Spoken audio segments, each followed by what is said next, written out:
Farming का किता जिहड़ा है वो पंजाब दे विच बड़ा हरमन प्यारा किता है तो इस दे नाल ये आ कि साढ़े बहुत सारे लोगों को इस तो रोज़गार मिलिया होया है।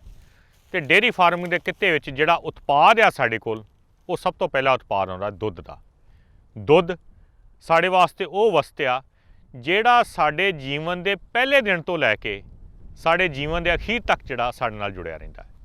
इस करके दुध की महत्ता साडे समाज ही बहुत आ, साडे शरीर वास्ते बहुत आ ते साडे इस समाजी ढांचे वास्ते बहुत आ। इस करके दुध दे साफ सुथरा होना बहुत जरूरी आ। पर आम तौर पर असीं समझते हैं कि दुध दे विच कोई कख काण ना होए, दुध सफेद रंग का होए, दुध दे विच कोई मुश्क ना आ रहा होए। पर शायद दुध की विग्यानक तौर पर साफ सुथरे होने की जिहड़ी परिभाषा है वो ये तो ज़्यादा पिछे चल जाती, ज़्यादा गहरी हो जाती है। अज असीं आए हैं गुरु अंगद देव वैटनरी ते एनीमल साइंस यूनिवर्सिटी लुधियाना विखे। साडे नाल ने डॉक्टर सिमरनप्रीत कौर। असीं इन्हां दे नाल गलबात करांगे कि साफ सुथरा दुध जिहड़ा है वो पैदा करन वास्ते सानूं किहड़े-किहड़े पड़ाਅ जां किहड़े-किहड़े जिहड़े स्टैप ने वो लैणे पैंदे ने। डॉक्टर साहब सब तो पहलां तो मैं तुहाडा स्वागत करदा जी। ते डॉक्टर साहब पहलां ये दसो कि साफ सुथरे दुध तो विग्यानक नज़रिए तो तुसीं की भाव समझदे जे? ਜਿਹੜਾ ਦੁੱਧ ਹੈ ਉਹ ਮਨੁੱਖੀ ਆਹਾਰ ਦਾ ਇੱਕ ਬਹੁਤ ਹੀ ਮਹੱਤਵਪੂਰਨ ਹਿੱਸਾ ਹੈ। ਸੋ ਜੇ ਆਪਾਂ ਸਾਫ਼ ਸੁਥਰਾ ਦੁੱਧ ਵੇਖੀਏ ਤਾਂ ਸਾਫ਼ ਸੁਥਰਾ ਦੁੱਧ ਕੇਵਲ ਉਹ ਨਹੀਂ ਹੁੰਦਾ ਜਿਹੜਾ ਵਧੀਆ ਚਿੱਟੇ ਰੰਗ ਦਾ ਹੋਵੇ, ਜਿਹਦਾ ਵਧੀਆ ਟੇਸਟ ਹੋਵੇ ਜਾਂ ਜਿਹਦੀ ਜਿਹੜੀ ਸਮੈਲ ਵਧੀਆ ਹੋਵੇ ਜਾਂ ਉਹਦੇ ਵਿੱਚ ਕਿਸੇ ਪ੍ਰਕਾਰ ਦੀ ਗੰਦਗੀ ਨਾ ਹੋਵੇ। ਬਟ ਸਾਫ਼ ਸੁਥਰਾ ਦੁੱਧ ਦੀ ਜਿਹੜੀ ਪਰਿਭਾਸ਼ਾ ਹੈ ਬਹੁਤ ਹੀ ਡੂੰਘੀ ਹੈ।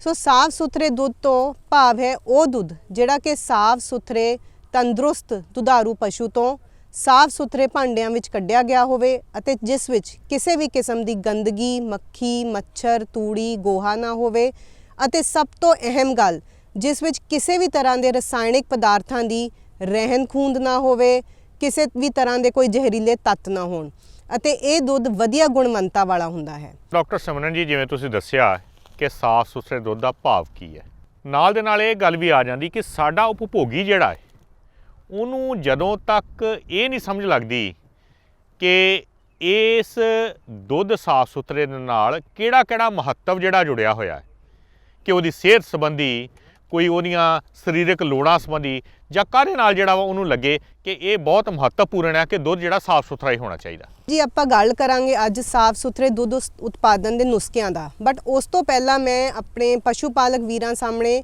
कुछ आंकड़े सामने रखने चाहूँगी जिन्हां तो उन्होंने समझ लगे कि साफ सुथरे दुध उत्पादन की महत्ता की है जी। वेखो जिवें मैनूं ये बड़े ही मान नाल मैं दसना चाहूँगी कि जिहड़ा अपना देश है भारत ये पूरी दुनिया विच दुध उत्पाद विच पहले नंबर ते है। जेकर आपां वख-वख सालां दे आंकड़े देखिए तो 2019 ते 20 दे विच दुध उत्पाद 198.4 मिलियन टन सी जिहड़ा कि 2020-21 विच वध के 210 मिलियन टन के आस-पास हो गया। इसे तरह साफ सुथरा दुध उत्पादन पंजाब की खेतीबाड़ी अर्थव्यवस्था का भी एक बहुत ही महत्वपूर्ण हिस्सा है। सो जेकर आप पंजाब के आंकड़े देखिए तो पंजाब अपनी एक बहुत ही छोटी जी स्टेट है बट पंजाब विच भी लगभग दुध उत्पाद बहुत ही ज़्यादा हुंदा है। ते पर कि इन्ना दुध उत्पाद होने के बावजूद भी अपना दुध की जिहड़ी मार्केट वैल्यू है अंतरराष्ट्रीय लैवल ते की गल वो मार्केट वैल्यू भी उन्नी ही है। दुध उत्पाद तो अपने कोल इन्ना हो रहा है कि ये एक्सट्रा ही है, कह लो सरप्लस दुध उत्पाद हो रहा है। बट क्यों अपना जिहड़ा भारत का दुध है या उस तो बने पदार्थ ने वो जिहड़े अंतरराष्ट्रीय म्यारां तो थल्ले डिगदे पे हैं, क्यों अपनी जिहड़ी मार्केट वैल्यू है वो अंतरराष्ट्रीय लैवल ते उस पासे नहीं खड़ी। सो ਇਹਦੇ ਵਿੱਚ ਸਾਡੇ ਕੋਲ ਬਹੁਤ ਸਾਰੀਆਂ ਚੁਣੌਤੀਆਂ ਹਨ। ਸੋ ਸਭ ਤੋਂ ਪਹਿਲੀ ਚੁਣੌਤੀ ਤਾਂ ਇਹ ਹੈ ਦੁੱਧ ਦੀ ਕੁਆਲਿਟੀ ਜੀ। ਸੋ ਜਦੋਂ ਵੀ ਕਿਤੇ ਸਾਡਾ ਦੁੱਧ ਦੇ ਪਦਾਰਥ ਐਕਸਪੋਰਟ ਹੁੰਦੇ ਆ ਆਪਾਂ ਮਾਰ ਖਾਂਦੇ ਆ ਦੁੱਧ ਦੀ ਕੁਆਲਿਟੀ ਦੇ ਵਿੱਚ। ਉਤਪਾਦ ਤਾਂ ਆਪਣੇ ਕੋਲ ਬਹੁਤ ਹੈ। ਸੋ ਜੇ ਦੁੱਧ ਦੀ ਕੁਆਲਿਟੀ ਫਾਰਮ ਲੈਵਲ ਤੇ ਹੀ ਚੈੱਕ ਕੀਤੀ ਜਾਏ, ਵਧੀਆ ਦੁੱਧ ਦੀ ਕੁਆਲਿਟੀ ਹੋਵੇ ਤਾਂ ਹੀ ਉਹ ਤੋਂ ਜਿਹੜੇ ਦੁੱਧ ਦੇ ਪਦਾਰਥ ਨੇ ਉਹ ਵੀ ਵਧੀਆ ਬਣਨਗੇ, ਤਾਂ ਹੀ ਉਸ ਦੀ ਵੱਧ ਗੁਣਵੰਤਾ ਹੋਵੇਗੀ ਅਤੇ ਤਾਂ ਹੀ ਆਪਾਂ ਡੇਅਰੀ ਧੰਦੇ ਤੋਂ ਵੱਧ ਮੁਨਾਫਾ ਲੈ ਸਕਾਂਗੇ। दुध उत्पादन वास्ते जिहड़ा दुधारू पशु है उसका सेहतमंद ते तंदुरुस्त होना दुध उत्पाद की एक साफ सुथरे दुध उत्पाद की बुनियादी लोड़ है। सो जेकर अपना दुधारू पशु सेहतमंद होगा उसनू किसी भी किस्म की छूत की बीमारी नहीं होगी, जिवें कि आपां तपदिक टीबी की बीमारी आपां सुनते हैं, ब्रूसेलोसिस है। सो ये सारे जरासीम जे दुध विच आ जाएंगे तो दुध की क्वालिटी ਥੱਲੇ ਹੀ ਡਿੱਗੂਗੀ। ਸੋ ਆਪਾਂ ਕੋਸ਼ਿਸ਼ ਇਹ ਕਰਨੀ ਹੈ ਕਿ ਜਿਹੜਾ ਦੁਧਾਰੂ ਪਸ਼ੂ ਹੈ ਉਹ ਸਿਹਤਮੰਦ ਹੋਵੇ। ਸਮੇਂ-ਸਮੇਂ ਸਿਰ ਜਿਹੜੀ ਸਰਕਾਰ ਵੱਲੋਂ ਜਾਂ ਜਿਹੜਾ ਐਨੀਮਲ ਹਸਬੈਂਡਰੀ ਮਹਿਕਮਾ ਹੈ ਉਹਨਾਂ ਵੱਲੋਂ ਮਿੱਥੇ ਗਏ ਟਾਈਮ ਤੇ ਟੀਕਾਕਰਨ ਹੋਏ ਪਸ਼ੂਆਂ ਦਾ। ਇਸ ਤੋਂ ਇਲਾਵਾ ਜਿਹੜੇ ਪਸ਼ੂ ਹਨ ਉਹਨਾਂ ਦੀ ਸਮੇਂ ਸਿਰ ਲੇਵੇ ਦੀ ਸੋਜ ਜਾਂ ਚੱਡੇ ਦੀ ਸੋਜ ਦੀ ਜਾਂਚ ਪੜਤਾਲ ਹੋਵੇ ਤੇ ਇਸ ਤਰ੍ਹਾਂ ਜਿਹੜਾ ਆਪਾਂ ਦੁਧਾਰੂ ਪਸ਼ੂ ਹੈ ਉਹ ਆਪਾਂ ਸਿਹਤਮੰਦ ਰੱਖੀਏ। ਹਾਂ, ਜੇ ਕੋਈ ਪਸ਼ੂ ਬਿਮਾਰ ਹੈ ਤਾਂ ਉਸ ਨੂੰ ਆਪਾਂ ਜਿਹੜੇ ਦੁਧਾਰੂ ਪਸ਼ੂ ਹੈ ਉਹਨਾਂ ਤੋਂ ਵੱਖਰਾ ਰੱਖੀਏ ਅਤੇ ਉਹ ਪਸ਼ੂ ਦੀ ਡਾਕਟਰੀ ਸਲਾਹ ਲੈ ਕੇ ਆਪਾਂ ਉਹਦਾ ਟ੍ਰੀਟਮੈਂਟ ਕਰਾਈਏ। ਡਾਕਟਰ ਸਿਮਰਨਪ੍ਰੀਤ ਜੀ, ਜਿਵੇਂ ਤੁਸੀਂ ਦੱਸਿਆ ਕਿ ਸਾਨੂੰ ਪਸ਼ੂ ਬਿਮਾਰੀ ਰਹਿਤ ਉਹਨੂੰ ਦਵਾਈ ਬੂਟੀ ਜਿਹੜੀ ਟਾਈਮ ਤੇ ਹੋਣੀ ਚਾਹੀਦੀ ਤਾਂ ਕਿ ਕਿਸੇ ਕਿਸਮ ਦੀ ਦਿੱਕਤ ਨਾ ਹੋਏ। ਡੇਅਰੀ ਫਾਰਮ ਜਿਹੜਾ ਸਾਡਾ ਜਾਂ ਅਸੀਂ ਜਦੋਂ ਘਰ ਦੇ ਵਿੱਚ ਜਿਹੜਾ ਵਾ ਪਸ਼ੂ ਰੱਖਦੇ ਆ, ਮੈਂ ਦੋਨਾਂ ਨੂੰ ਅਲੱਗ-ਅਲੱਗ ਕਰਕੇ ਜਿਹੜਾ ਤੁਹਾਡੇ ਕੋਲੋਂ ਜਾਣਨਾ ਚਾਹੂੰਗਾ ਕਿ ਵੇਖੋ ਵਪਾਰਕ ਤੌਰ ਤੇ ਅਸੀਂ ਜਿਹੜਾ ਕੋਈ ਡੇਅਰੀ ਫਾਰਮ ਸਥਾਪਿਤ ਕੀਤਾ ਹੈ ਉੱਥੇ ਸਾਨੂੰ ਕਿਹੜੇ-ਕਿਹੜੇ ਬੁਨਿਆਦੀ ਨੁਕਤੇ ਜਿਹੜੇ ਉਹਨਾਂ ਦਾ ਖਿਆਲ ਰੱਖਣ ਦੀ ਲੋੜ ਆ ਕਿ ਡੇਅਰੀ ਫਾਰਮਿੰਗ ਤੋਂ ਜਿਹੜਾ ਸਾਡਾ ਦੁੱਧ ਆਏ ਉਹ ਬਿਹਤਰ ਹੋਏ, ਸਾਫ਼ ਸੁਥਰਾ ਹੋਏ ਤੇ ਸਿਹਤਮੰਦ ਹੋਏ। ਦੇਖੋ, ਸਭ ਤੋਂ ਪਹਿਲਾਂ ਤਾਂ ਭਾਵੇਂ ਡੇਅਰੀ ਫਾਰਮ ਤੇ ਪਸ਼ੂ ਰੱਖ ਲਓ ਤੇ ਭਾਵੇਂ ਘਰ ਵਿੱਚ ਰੱਖ ਲਓ। ਸੋ ਜਿਸ ਤਰ੍ਹਾਂ ਮੈਂ ਤੁਹਾਨੂੰ ਪਹਿਲਾਂ ਵੀ ਦੱਸਿਆ, ਪਸ਼ੂ ਦਾ ਸਿਹਤਮੰਦ ਹੋਣਾ ਸਾਫ਼ ਸੁਥਰੇ ਦੁੱਧ ਉਤਪਾਦਨ ਦੀ ਬੁਨਿਆਦੀ ਲੋੜ ਹੈ। ਤੇ ਇੱਥੇ ਮੈਂ ਇੱਕ ਹਰਪ੍ਰੀਤ ਜੀ ਆਪਣੇ ਪਸ਼ੂ ਪਾਲਕ ਵੀਰਾਂ ਨਾਲ ਬਹੁਤ ਹੀ ਅਹਿਮ ਜਾਣਕਾਰੀ ਸਾਂਝੀ ਕਰਨਾ ਚਾਹੂੰਗੀ ਕਿ ਜਦੋਂ ਆਪਣਾ ਪਸ਼ੂ ਹੈ ਦੁਧਾਰੂ ਪਸ਼ੂ, ਉਸ ਨੂੰ ਕਿਸੇ ਵੀ ਤਰ੍ਹਾਂ ਦਾ ਰੋਗ ਲੱਗਦਾ ਹੈ ਤਾਂ ਪਸ਼ੂ ਪਾਲਕ ਕੀ ਕਰਦੇ ਆ, ਆਪਣੇ ਹੀ ਤੌਰ ਤੇ ਉਹਨੂੰ ਐਂਟੀਬਾਇਓਟਿਕ ਦਵਾਈ ਜਾਂ ਹੋਰ ਦਵਾਈ ਲਿਆ ਕੇ ਲਾ ਦਿੰਦੇ ਆ ਜਾਂ ਡਾਕਟਰੀ ਸਲਾਹ ਨਹੀਂ ਲੈਂਦੇ। ਇਹ ਬਹੁਤ ਹੀ ਗਲਤ ਹੈ ਕਿਉਂਕਿ ਹਰ ਬਿਮਾਰੀ ਦੇ ਵਿੱਚ ਇਹ ਐਂਟੀਬਾਇਓਟਿਕ ਦੇਣੇ ਕੋਈ ਬਹੁਤ ਜ਼ਰੂਰੀ ਨਹੀਂ ਹੈਗੇ।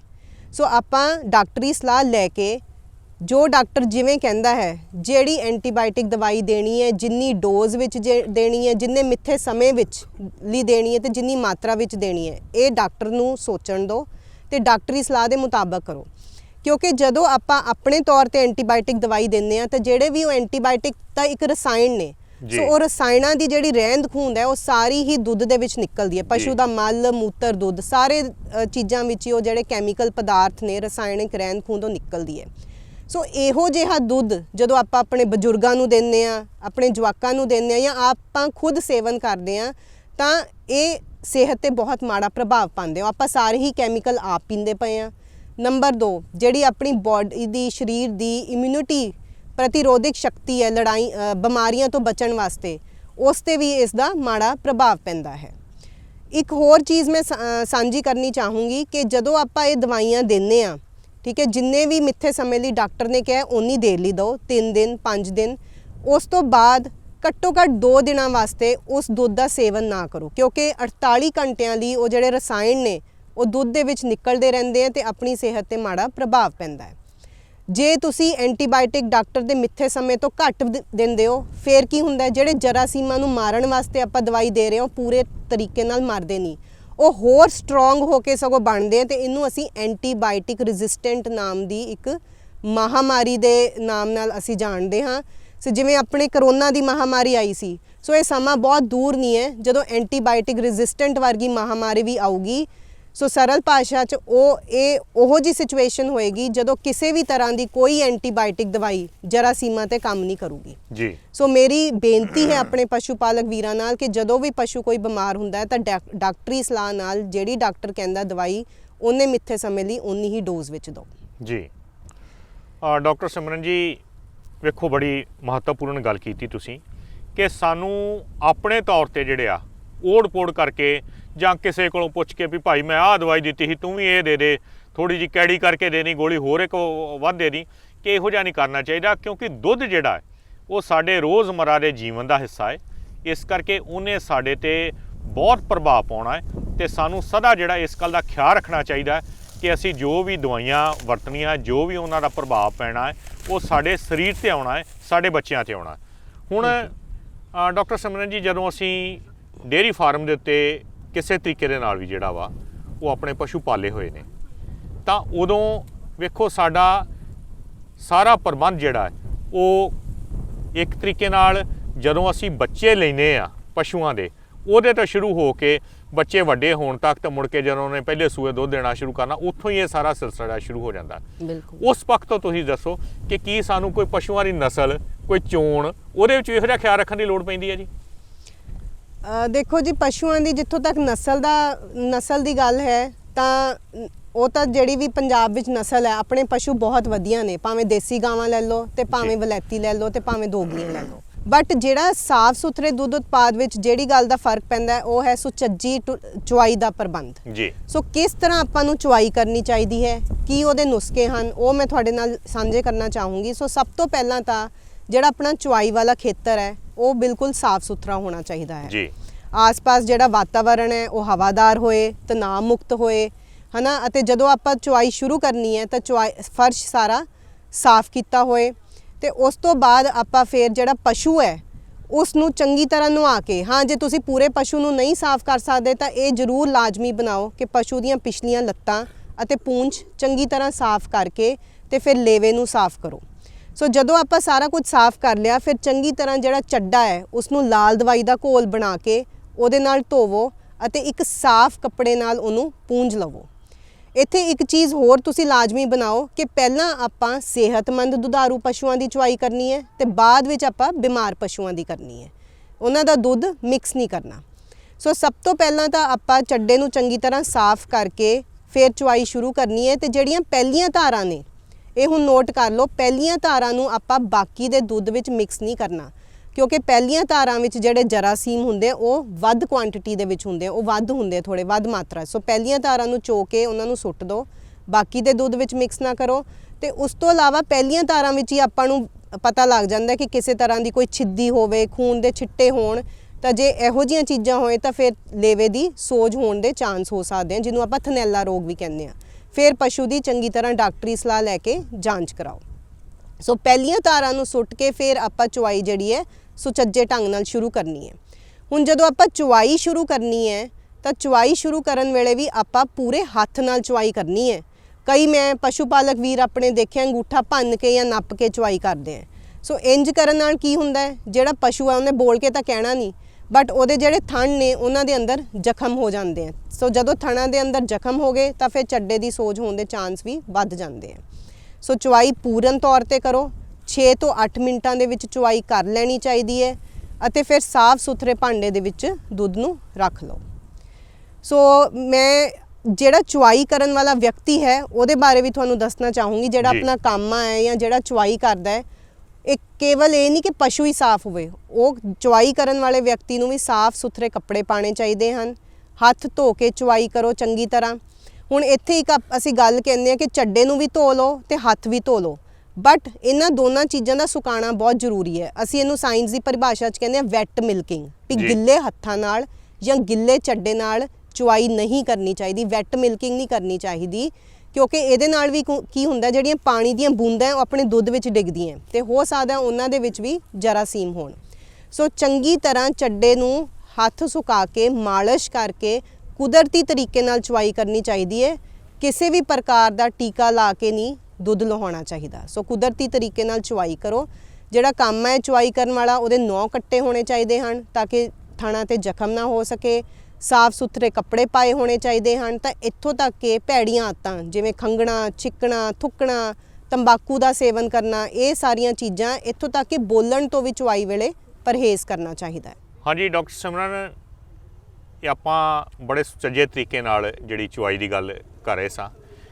ਤੁਸੀਂ ਹੱਥ ਨਾਲ ਚੁਆਈ ਦੀ ਗੱਲ ਕੀਤੀ ਤੇ ਨਾਲ ਇੱਥੇ ਵੀ ਸਵਾਲ ਆ ਰਿਹਾ ਮੇਰੇ ਕਿ ਵਪਾਰਕ ਤੌਰ ਤੇ ਜਿਹੜੇ ਡੇਅਰੀ ਫਾਰਮ ਚਲਾਏ ਜਾਂਦੇ ਆ ਉੱਥੇ ਅਸੀਂ ਮਸ਼ੀਨੀ ਚੁਆਈ ਜਿਹੜੀ ਆ ਉਹ ਵੀ ਕਰ ਰਹੇ ਹਾਂ। ਮਸ਼ੀਨੀ ਚੁਆਈ ਦੇ ਵਿੱਚ ਵੀ ਤੇ ਸਾਨੂੰ ਕੁਝ ਨੁਕਤਿਆਂ ਦਾ ਖਿਆਲ ਰੱਖਣ ਦੀ ਲੋੜ ਪੈਂਦੀ ਹੋਣੀ ਆ ਵੀ ਜਿਹਦੇ ਨਾਲ ਦੁੱਧ ਦੇ ਵਿੱਚ ਕਿਸੇ ਤਰੀਕੇ ਦਾ ਕੋਈ ਜਰਾਸੀਮ ਜਾਂ ਹੋਰ ਵਾਧ ਘਾਟ ਜਿਹੜੀ ਨਾ ਆਏ। ਹਾਂਜੀ, ਸੋ ਤੁਸੀਂ ਬਿਲਕੁਲ ਠੀਕ ਪੁੱਛਿਆ। ਜਿਹੜੇ ਵੱਡੇ ਡੇਅਰੀ ਫਾਰਮ ਨੇ ਉੱਥੇ ਮਸ਼ੀਨਾਂ ਦੀ ਵਰਤੋਂ ਕੀਤੀ ਜਾਂਦੀ ਹੈ ਚੁਆਈ ਲਈ। ਸੋ ਇੱਥੇ ਇਹ ਜਿਹੜੀਆਂ ਮਸ਼ੀਨਾਂ ਨੇ ਉਹਨਾਂ ਨੂੰ, ਜਿਹੜੀਆਂ ਪਾਈਪਸ ਨੇ ਉਹਨਾਂ ਨੂੰ ਵੀ ਚੰਗੀ ਤਰ੍ਹਾਂ ਹਰ ਚੁਆਈ ਤੋਂ ਬਾਅਦ ਪਾਣੀ ਨਾਲ ਤੇ ਸਾਬਣ ਦੇ ਘੋਲ ਨਾਲ ਸਾਫ਼ ਕਰਨਾ ਚਾਹੀਦਾ ਹੈ। ਸਭ ਤੋਂ ਪਹਿਲਾਂ ਮਸ਼ੀਨਾਂ ਦੇ ਵਿੱਚ ਤੁਸੀਂ ਨਾਰਮਲ ਪਾਣੀ ਪਾਓ ਤੇ ਉਸ ਤੋਂ ਬਾਅਦ ਗਰਮ ਪਾਣੀ ਤੇ ਡਿਟਰਜੈਂਟ ਦੇ ਘੋਲ ਪਾ ਕੇ ਪੂਰੀ ਪਾਈਪਲਾਈਨ ਸਾਫ਼ ਕਰੋ। ਸੋ ਇੱਥੇ ਵੀ ਮੈਂ ਤੁਹਾਨੂੰ ਦੱਸਣਾ ਚਾਹੂੰਗੀ, ਜਦੋਂ ਕਿਸੇ ਵੀ ਦੁੱਧ ਵਾਲੇ ਬਰਤਨ ਦੀ, ਭਾਵੇਂ ਉਹ ਬਾਲਟੀ ਹੋਏ ਤੇ ਭਾਵੇਂ ਹੋਏ ਮਸ਼ੀਨ, ਤੁਸੀਂ ਸਫਾਈ ਕਰਨੀ ਹੈ ਤਾਂ ਸਭ ਤੋਂ ਪਹਿਲਾਂ ਠੰਡੇ ਪਾਣੀ ਨਾਲ, ਜਿਹੜਾ ਕਿ ਨਾਰਮਲ ਤਾਪਮਾਨ ਹੁੰਦਾ, ਉਹਦੇ ਨਾਲ ਸਫਾਈ ਕਰੋ। ਕਿਉਂਕਿ ਸਿੱਧਾ ਆਪਾਂ ਜਦੋਂ ਗਰਮ ਪਾਣੀ ਦਾ ਘੋਲ ਪਾਉਂਦੇ ਆ ਤਾਂ ਦੁੱਧ ਵਿੱਚ ਜਿਹੜੀ ਪ੍ਰੋਟੀਨ ਹੁੰਦੀ ਹੈ ਉਹ ਜੰਮ ਜਾਂਦੀ ਹੈ। ਸੋ ਪ੍ਰੋਟੀਨ ਇੰਨੀ ਕੁ ਚੀੜੀ ਹੁੰਦੀ, ਆਪਾਂ ਨੂੰ ਵੇਖਣ ਨਾਲ ਤਾਂ ਦਿਖਦੀ ਨਹੀਂ, ਬਟ ਉਹ ਪਾਈਪਾਂ ਦੇ ਅੰਦਰ ਜਾਂ ਭਾਂਡਿਆਂ ਦੇ ਅੰਦਰ ਜੰਮੀ ਰਹਿੰਦੀ ਹੈ ਤੇ ਉਹਨੂੰ ਸਾਫ਼ ਕਰਨਾ ਫਿਰ ਬਹੁਤ ਔਖਾ ਹੋ ਜਾਂਦਾ ਹੈ। ਸੋ ਚੰਗੀ ਤਰ੍ਹਾਂ ਸਫਾਈ ਕਰੋ ਮਸ਼ੀਨਾਂ ਦੀ ਤੇ ਉਸ ਤੋਂ ਬਾਅਦ ਜਿਹੜੀ ਮਸ਼ੀਨ ਤੁਸੀਂ ਜਿਹੜੀ ਕੰਪਨੀ ਤੋਂ ਲਈ ਹੈ, ਸੋ ਕੰਪਨੀ ਤੋਂ ਵੀ ਸਮੇਂ-ਸਮੇਂ ਸਿਰ ਮਸ਼ੀਨ ਜਿਹੜੀ ਆ ਉਹ ਚੈੱਕ ਕਰਾ ਲੈਣੀ ਚਾਹੀਦੀ, ਉਹਦੇ ਵਾਲਵ ਜਾਂ ਉਹਦੀਆਂ ਹੋਰ ਪਾਈਪਾਂ। ਡਾਕਟਰ ਸਿਮਰਨ ਜੀ, ਆਪਾਂ ਚੁਆਈ ਦੀ ਗੱਲ ਕੀਤੀ।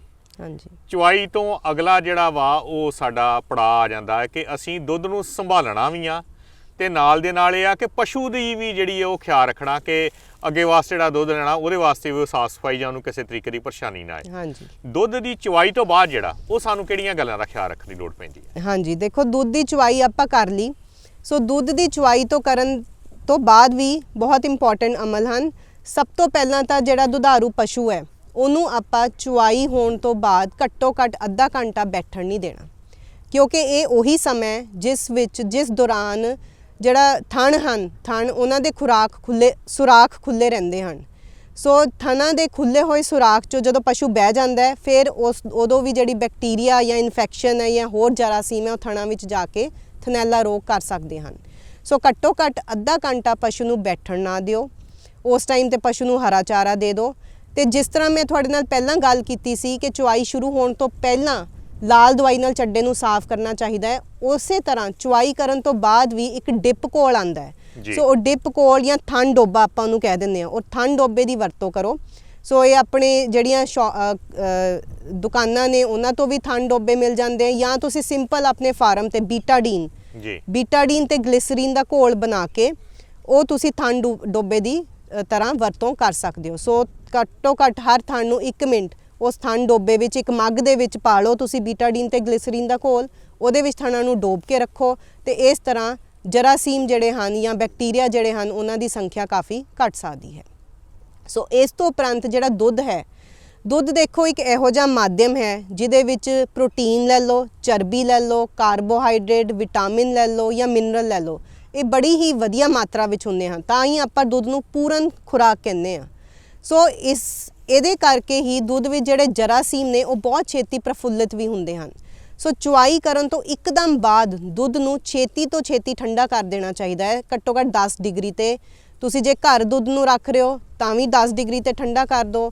ਜੇ ਤੁਸੀਂ ਦੁੱਧ ਨੂੰ ਵਪਾਰਕ ਤੌਰ ਤੇ ਵਰਤ ਰਹੇ ਹੋ ਤਾਂ ਇਹਨੂੰ ਚਿੱਲਰ ਦੇ ਵਿੱਚ ਪਾ ਲਓ। ਬਲਕ ਮਿਲਕ ਚਿੱਲਰ ਨੇ ਹਰ ਪਿੰਡਾਂ ਦੇ ਵਿੱਚ, ਉਹਦੇ ਵਿੱਚ ਪਾ ਕੇ ਆਓ। ਸੋ ਕਿਉਂਕਿ ਜਿਹੜੇ ਜਰਾਸੀਮ ਨੇ 25 ਡਿਗਰੀ ਤੋਂ 37 ਡਿਗਰੀ ਦੇ ਵਿੱਚ ਇਹਨਾਂ ਨੇ ਪ੍ਰਫੁੱਲਿਤ ਹੋਣਾ ਹੈ। ਸੋ ਦੁੱਧ ਨੂੰ ਛੇਤੀ ਤੋਂ ਛੇਤੀ ਠੰਡਾ ਕਰੋ। ਔਰ ਜੇ ਤੁਸੀਂ ਦੁੱਧ ਨੂੰ ਕਿਤੇ ਸਟੋਰ ਕਰਨਾ ਹੈ ਤੇ ਇਹ ਲਾਜ਼ਮੀ ਬਣਾਓ ਕਿ ਜਿੱਥੇ ਤੁਸੀਂ ਦੁੱਧ ਰੱਖ ਰਹੇ ਹੋ ਉੱਥੇ ਕਿਸੇ ਵੀ ਤਰ੍ਹਾਂ ਦੀ ਮੱਖੀ, ਮੱਛਰ, ਚੂਹੇ, ਕਿਰਲੀਆਂ ਜਾਂ ਅਵਾਰਾ ਕੁੱਤੇ ਨਾ ਹੋਣ ਤੇ ਨਾ ਹੀ ਉੱਥੇ ਕੋਈ ਰਸਾਇਣਿਕ ਪਦਾਰਥ ਹੋਣ, ਕਿਸੇ ਵੀ ਤਰ੍ਹਾਂ ਦੇ ਜਿਹੜੇ ਕੀਟਨਾਸ਼ਕ ਦਵਾਈਆਂ ਉਹ ਸਟੋਰ ਨਾ ਕੀਤੀਆਂ ਹੋਣ। ਸੋ ਇਸ ਤਰ੍ਹਾਂ ਆਪਾਂ ਦੁੱਧ ਨੂੰ ਚੰਗੀ ਤਰ੍ਹਾਂ ਸਟੋਰ ਕਰਕੇ ਉਸ ਦੀ ਜਿਹੜੀ ਕੁਆਲਿਟੀ ਹੈ ਜਿਹਨੂੰ ਅਸੀਂ ਸ਼ੈਲਫ ਲਾਈਫ ਕਹਿੰਦੇ ਆ ਉਹ ਆਪਾਂ ਹੋਰ ਵਧਾ ਸਕਦੇ ਹਾਂ। ਜੀ ਡਾਕਟਰ ਸਿਮਰਨ ਜੀ, ਜਿਵੇਂ ਤੁਹਾਡੀ ਗੱਲਬਾਤ 'ਚ ਮੈਂ ਸਮਝ ਸਕਿਆ, ਵੇਖੋ ਦੁੱਧ ਦਾ ਭੰਡਾਰਨ ਤਾਂ ਆਪਾਂ ਕਿਤੇ ਨਾ ਕਿਤੇ ਕਰਨਾ ਹੀ ਆ। ਹਾਂਜੀ। ਤੇ ਭੰਡਾਰਨ ਦੇ ਵਿੱਚ ਵੀ ਕਈ ਵਾਰੀ ਇਹੋ ਜਿਹੀਆਂ ਗੱਲਾਂ ਆਉਂਦੀਆਂ ਹੈ ਕਿ ਸਾਡੇ ਬਰਤਨ ਦੇ ਵਿੱਚ ਕੋਈ ਤਰੇੜ ਆ, ਕੋਈ ਕਿਸੇ ਤਰੀਕੇ ਨਾਲ ਕੋਈ ਛੇਕ ਪੈ ਗਿਆ, ਤੁਸੀਂ ਆਪਣਾ ਹੀ ਕੋਈ ਉੱਥੇ ਗਾਂਢਾ ਤੋਪਾ ਲਾ ਕੇ ਉਹਨੂੰ ਜਿਹੜਾ ਵਾ ਉਹ ਚਲਾਈ ਜਾਂਦੇ ਜੇ, ਜਾਂ ਕਿਸੇ ਤਰੀਕੇ ਦੇ ਨਾਲ ਜਿਹੜੇ ਸਾਡੇ ਭਾਂਡੇ ਵੀ ਨੇ ਉਹਨਾਂ ਦੇ ਵਿੱਚ ਵੀ ਇਸ ਤਰੀਕੇ ਦੇ ਜੋੜ ਨੇ ਕਿ ਜਿਨ੍ਹਾਂ ਦੇ ਵਿੱਚ ਸਾਡੇ ਜਿਹੜੇ ਆ ਉਹ ਜਰਾਸੀਮ ਜਿਹੜੇ ਇਕੱਠੇ ਹੋ ਸਕਦੇ। ਇਹਦੇ ਸੰਬੰਧੀ ਵੀ ਸਾਡੇ ਕਈ ਵਾਰੀ ਜਿਹੜੇ ਕਿਸਾਨ ਵੀਰ ਜਿਹੜੇ ਨਾ ਉਹ ਅਣਗਹਿਲੀ ਕਰ ਜਾਂਦੇ ਆ ਜਾਂ ਉਹਨਾਂ ਨੂੰ ਪਤਾ ਵੀ ਨਹੀਂ ਹੁੰਦਾ, ਉਹਦੇ ਬਾਰੇ ਵੀ ਜਿਹੜਾ ਚਾਨਣਾ ਪਾਓ। ਤੁਸੀਂ ਬਹੁਤ ਹੀ ਵਧੀਆ ਗੱਲ ਕੀਤੀ ਹਰਪ੍ਰੀਤ ਜੀ। ਭਾਂਡਿਆਂ ਬਾਰੇ ਦੱਸਣ ਤੋਂ ਪਹਿਲਾਂ ਮੈਂ ਇੱਕ ਗੱਲ ਸਾਂਝੀ ਕਰਨੀ ਚਾਹੂੰਗੀ ਤੁਹਾਡੇ ਨਾਲ ਤੇ ਆਪਣੇ ਪਸ਼ੂ ਪਾਲਕ ਵੀਰਾਂ ਨਾਲ।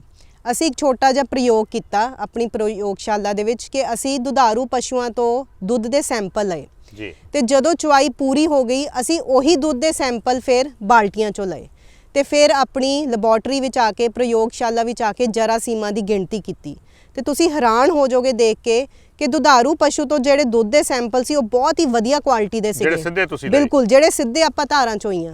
ਤੇ ਜਦੋਂ ਉਹੀ ਸੈਂਪਲ ਬਾਲਟੀਆਂ ਵਿੱਚ ਪੈ ਗਿਆ ਤਾਂ ਤੁਸੀਂ ਮੰਨੋਗੇ ਨਹੀਂ, ਉਹਦੀ ਕੁਆਲਿਟੀ ਜੇ ਅਸੀਂ ਵੈਰੀ ਗੁੱਡ ਕਹਿੰਦੇ ਆ ਤਾਂ ਉਹ ਪੂਅਰ ਤੇ ਆ ਗਈ ਜੀ। ਸੋ ਇਹਦੇ ਤੋਂ ਆਪਾਂ ਨੂੰ ਇਹ ਸਿੱਖਿਆ ਲੈਣੀ ਚਾਹੀਦੀ ਹੈ ਕਿ ਜਿਹੜਾ ਆਪਣੀ ਦੁੱਧ ਦੀ ਕੁਆਲਿਟੀ ਹੈ ਬਹੁਤੇ ਲੈਵਲ ਤੱਕ ਤਾਂ ਜਿਹੜੀਆਂ ਆਪਣੀਆਂ ਬਾਲਟੀਆਂ ਨੇ ਜਿਹਦੇ ਵਿੱਚ ਆਪਾਂ ਦੁੱਧ ਦੀ ਚੁਆਈ ਕਰਦੇ ਆ ਉਹਨਾਂ ਕਰਕੇ ਗੰਦੀ ਹੁੰਦੀ ਹੈ। ਸੋ ਜਿਹੜੇ ਵੀ ਭਾਂਡੇ ਵਿੱਚ ਤੁਸੀਂ ਚੁਆਈ ਕਰਨੀ ਹੈ ਸਭ ਤੋਂ ਪਹਿਲਾਂ ਤਾਂ ਦੇਖੋ ਉਹ ਵਧੀਆ ਮਟੀਰੀਅਲ ਦਾ ਹੋਵੇ, ਐਲੂਮੀਨੀਅਮ ਦਾ ਹੋਵੇ ਜਾਂ ਸਟੇਨਲੈਸ ਸਟੀਲ ਦਾ ਹੋਵੇ।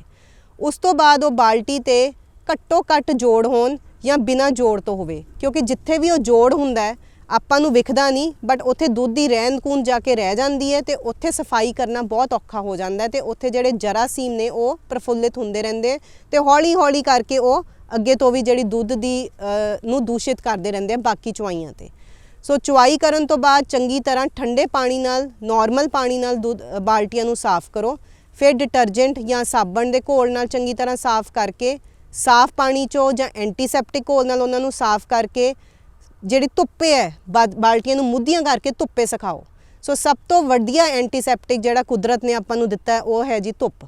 ਸੋ ਧੁੱਪੇ ਆਪਣੀਆਂ ਬਾਲਟੀਆਂ ਨੂੰ ਸੁਕਾਓ ਅਤੇ ਫਿਰ ਉਹਨਾਂ ਬਾਲਟੀਆਂ ਦਾ ਪ੍ਰਯੋਗ ਕਰੋ। ਸੋ ਕੋਸ਼ਿਸ਼ ਕਰੋ ਕਿ ਜਦੋਂ ਆਪਾਂ ਦੁੱਧ ਨੂੰ ਸਟੋਰ ਕਰਨਾ ਹੈ ਉਦੋਂ ਵੀ ਜਿਹੜੀਆਂ ਕੈਨੀਆਂ ਨੇ ਉਹ ਛੋਟੇ ਮੂੰਹ ਵਾਲੀਆਂ ਹੋਣ, ਤਾਂ ਕਿ ਘੱਟ ਤੋਂ ਘੱਟ ਉਹਨਾਂ ਦੇ ਵਿੱਚ ਜਿਹੜੀ ਕੰਟੈਮੀਨੇਸ਼ਨ ਹੈ ਜਾਂ ਕੁਝ ਚੀਜ਼ ਦੂਸ਼ਿਤ ਕਰ ਰਹੀ ਹੈ ਉਹ ਘੱਟ ਤੋਂ ਘੱਟ ਅੰਦਰ ਜਾਏ। ਜੀ ਡਾਕਟਰ ਸਿਮਰਨ ਜੀ, ਦੁੱਧ ਪਹੁੰਚਣਾ ਹੁੰਦਾ ਵਾ ਜਿਹੜਾ ਅਸਲ ਉਪਭੋਗੀ ਆ, ਜਿਹੜਾ ਵਰਤੋਂਕਾਰ ਆ ਉਹਦੇ ਤੱਕ। ਬਿਲਕੁਲ। ਹੁਣ ਅਸੀਂ ਡੇਅਰੀ ਫਾਰਮ ਤੱਕ ਇਹ ਪ੍ਰਬੰਧ ਕਰ ਲਏ, ਪਰ ਇਹ ਆ ਕਿ ਸਾਡਾ ਦੁੱਧ ਦਾ ਖੇਤਰ ਅਜੇ ਉਸ ਤਰੀਕੇ ਨਾਲ ਸੰਗਠਿਤ ਨਹੀਂ ਹੈਗਾ ਕਿ ਸਾਰਾ ਦੁੱਧ ਜਿਹੜਾ ਕੋਈ ਪੈਕਟ ਬੰਦ ਹੋ ਰਿਹਾ, ਕੋਈ ਨੂੰ ਪੈਸਚਰਾਈਜ਼ ਕਰਕੇ ਕੀਤਾ ਜਾ ਰਿਹਾ ਜਾਂ ਬੋਤਲਾਂ ਦੇ ਵਿੱਚ ਬੰਦ ਕਰਕੇ। ਬਹੁਤ ਸਾਰੇ ਸਾਡੇ ਦੁੱਧੀ ਵੀਰ ਵੀ ਜਿਹੜੇ ਆ ਉਹ ਵੀ ਜਿਹੜਾ ਦੁੱਧ ਜਿਹੜਾ ਉਹ ਵਰਤੋਂਕਾਰ ਤੱਕ ਪਹੁੰਚਾਉਂਦੇ ਆ। ਉੱਥੋਂ ਤੱਕ ਪਹੁੰਚਣ ਦੇ ਵਿੱਚ ਵੀ ਸਾਨੂੰ ਕੁਝ ਗੱਲਾਂ ਦਾ ਖਿਆਲ ਰੱਖਣ ਦੀ ਲੋੜ ਪਊਗੀ ਨਾ, ਕਿ ਕਈ ਵਾਰੀ ਕੋਈ ਬਰਫ਼ ਪਾ ਦਿੰਦਾ ਹੈ, ਕੋਈ ਗਰਮੀਆਂ ਦੇ ਵਿੱਚ ਕੋਈ ਹੋਰ 100 ਤਰੀਕੇ ਦੀਆਂ ਜਿਹੜੀਆਂ ਉਹ ਆਪਣੀਆਂ ਕਾਢਾਂ ਕੱਢੀਆਂ ਹੁੰਦੀਆਂ, ਉਦੋਂ ਸਾਨੂੰ ਜਿਹੜਾ ਵਾ ਕਿਹੜੀਆਂ ਗੱਲਾਂ ਦਾ ਦਿਸ਼ਾ ਨਿਰਦੇਸ਼ ਦੇਣ ਦੀ ਲੋੜ ਪੈਂਦੀ ਹੈ? ਦੇਖੋ, ਜਿਹੜੇ ਦੁੱਧੀ ਵੀਰ ਜਾਂਦੇ ਨੇ ਦੁੱਧ ਦੀ ਡਿਲੀਵਰੀ ਕਰਨ, ਮੈਂ ਉਹਨਾਂ ਨੂੰ ਕਹਿਣਾ ਚਾਹੂੰਗੀ ਕਿ ਬਰਫ਼ ਪਾਉਣ ਦੀ ਕੋਈ ਲੋੜ ਨਹੀਂ ਹੁੰਦੀ। ਦੁੱਧ ਦੇ ਵਿੱਚ ਇੱਕ ਕੁਦਰਤ ਨੇ ਸਿਸਟਮ ਬਣਾਇਆ, ਉਹਨੂੰ ਅਸੀਂ LP ਸਿਸਟਮ ਕਹਿੰਦੇ ਆ, ਸਾਇੰਸ ਦੇ ਵਿੱਚ ਅਸੀਂ ਉਹਨੂੰ ਲੈਕਟੋਪਰੋਕਸੀਡੇਜ਼ ਸਿਸਟਮ ਕਹਿੰਦੇ ਆ। ਉਹ ਦੁੱਧ ਦੇ ਵਿੱਚ ਕੁਦਰਤੀ ਤੌਰ ਤੇ ਇੱਕ ਸਿਸਟਮ ਬਣਿਆ ਹੁੰਦਾ ਹੈ ਕਿ 6 ਤੋਂ 8 ਘੰਟੇ ਵਾਸਤੇ ਜਿਹੜਾ ਦੁੱਧ ਹੈ ਉਹ ਖਰਾਬ ਨਹੀਂ ਹੁੰਦਾ ਜੀ। ਸੋ ਉਹਦੇ ਵਿੱਚ ਜਿਹੜੇ ਜਰਾਸੀਮ ਨੇ ਜੇ ਦੁੱਧ ਵਿੱਚ ਹੁੰਦੇ ਹੈ, ਪਹਿਲੀ ਗੱਲ ਤਾਂ ਮੈਂ ਇਹ ਦੱਸਣਾ ਚਾਹੂੰਗੀ ਕਿ ਨਾਰਮਲ ਦੁੱਧ ਦੇ ਵਿੱਚ ਵੀ ਬੈਕਟੀਰੀਆ ਹੁੰਦੇ ਹੈ, ਬਟ ਉਹ ਵਧੀਆ ਬੈਕਟੀਰੀਆ ਹੁੰਦੇ ਹੈ। ਬਟ ਆਪਾਂ ਦੁੱਧ ਨੂੰ ਬਚਾਉਣਾ ਹੈ ਜਿਹੜੇ ਦੂਜੇ ਜਰਾਸੀਮ ਹੁੰਦੇ ਆ, ਬਿਮਾਰੀਆਂ ਕਰਨ ਵਾਲੇ ਜਾਂ ਰੋਗ ਵਾਲੇ ਜਰਾਸੀਮ, ਹੈ ਨਾ, ਰੋਗਾਣੂ ਜਿਨ੍ਹਾਂ ਨੂੰ ਆਪਾਂ ਕਹਿੰਦੇ ਆ। ਸੋ ਜਿਹੜਾ ਇਹ LP ਸਿਸਟਮ ਹੈ ਇਹ ਦੁੱਧ ਨੂੰ ਘੱਟੋ ਘੱਟ 4 ਤੋਂ 6 ਘੰਟਿਆਂ ਵਾਸਤੇ ਖਰਾਬ ਹੋਣ ਤੋਂ ਬਚਾ ਸਕਦਾ ਹੈ। ਸੋ ਦੋਧੀਆਂ ਨੂੰ ਮੈਂ ਇਹ ਕਹਿਣਾ ਚਾਹੂੰਗੀ ਕਿ ਕਿਸੇ ਵੀ ਕਿਸਮ ਦੀ ਵਿੱਚ ਬਰਫ਼, ਕਿਉਂਕਿ ਬਰਫ਼ ਤਾਂ ਨਾਰਮਲੀ ਗੰਦੇ ਪਾਣੀ ਤੋਂ ਬਣੀ ਹੁੰਦੀ ਹੈ, ਸੋ ਇਹ ਤਾਂ ਦੁੱਧ ਨੂੰ ਇਹਨੇ ਖਰਾਬ ਕਰਨਾ ਹੀ ਕਰਨਾ ਹੈ।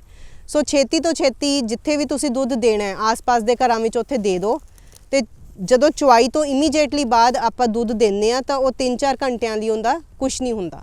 ਸੋ ਉਹਦੇ ਵਿੱਚ ਕੁਝ ਵੀ ਪਾਉਣ ਦੀ ਲੋੜ ਨਹੀਂ ਹੈਗੀ, ਕਿਉਂਕਿ ਕੁਦਰਤੀ ਤੌਰ ਤੇ ਉਹ ਦੁੱਧ ਨੂੰ ਬਚਾ ਸਕਦਾ ਉਹ ਸਿਸਟਮ। ਕਿਸਾਨ ਵੀਰੋ, ਜਿੰਨਾ ਬਿਹਤਰ ਤਰੀਕੇ ਨਾਲ ਤੁਸੀਂ ਦੁੱਧ ਪੈਦਾ ਕਰ ਸਕਦੇ ਜੇ ਤੇ ਜਿਸ ਤਰੀਕੇ ਨਾਲ ਉਹਨੂੰ ਬਿਹਤਰ ਤਰੀਕੇ ਨਾਲ ਸੰਭਾਲਿਆ ਜਾ ਸਕਦਾ, ਇਹਨਾਂ ਸਾਰੇ ਨੁਕਤਿਆਂ ਦਾ ਖਿਆਲ ਰੱਖਿਆ ਜਾਏ। ਅਸੀਂ ਵੀ ਆਸ ਕਰਦੇ ਹਾਂ ਕਿ ਤੁਸੀਂ ਜਿਹੜੇ ਇਸ ਤਰੀਕੇ ਦੀਆਂ ਸਿਫਾਰਸ਼ਾਂ ਜਾਂ ਜੋ ਵੀ ਇਸ ਤਰੀਕੇ ਦੇ ਨੁਕਤੇ ਸਾਂਝੇ ਕੀਤੇ ਜਾਂਦੇ ਉਹਨਾਂ ਤੇ ਅਮਲ ਕਰੋਗੇ ਤੇ ਅਸੀਂ ਸਿਹਤ ਦੀ ਬਿਹਤਰੀ ਵਾਸਤੇ ਵੱਧ ਤੋਂ ਜਿਹੜਾ ਕੰਮ ਕਰ ਸਕਾਂਗੇ, ਨਾਲ ਹੀ ਆਪਣੇ ਪਸ਼ੂ ਪਾਲਣ ਦੀ ਪ੍ਰਫੁੱਲਤਾ ਵਾਸਤੇ ਜਿਹੜਾ ਇਹਦੇ ਵਿੱਚ ਬਹੁਤ ਸਹਾਈ ਹੋਵੇਗਾ। ਡਾਕਟਰ ਸਿਮਰਨ ਜੀ, ਬਹੁਤ ਸ਼ੁਕਰੀਆ ਜੀ। ਠੀਕ ਹੈ ਜੀ।